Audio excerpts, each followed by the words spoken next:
السلام عليكم ورحمة الله وبركاته.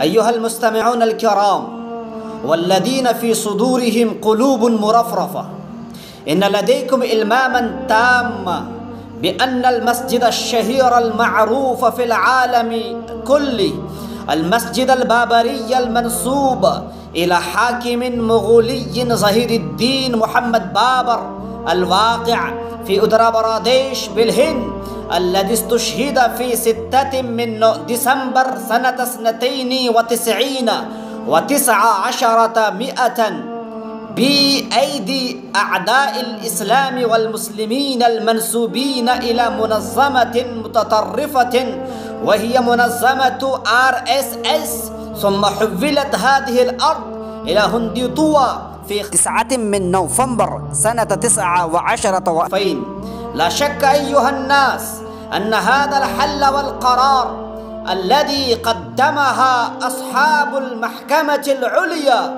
لن يقبله من له معرفة تامة بالتاريخ الهندي الحقيقي من المسلمين وغير المسلمين أبدا.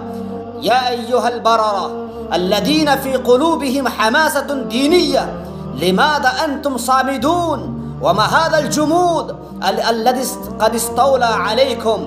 هل أنتم رضيتم بهذا القرار؟ كلا ثم كلا، اشحنوا بطارية قلوبكم بمطالعة تاريخ المسجد البابري، وانهضوا بإعادة هذه الأرض من الأيدي الظالمة الغاشمة، وقوموا لبناء المسجد البابري من جديد. جزاكم الله أحسن الجزاء.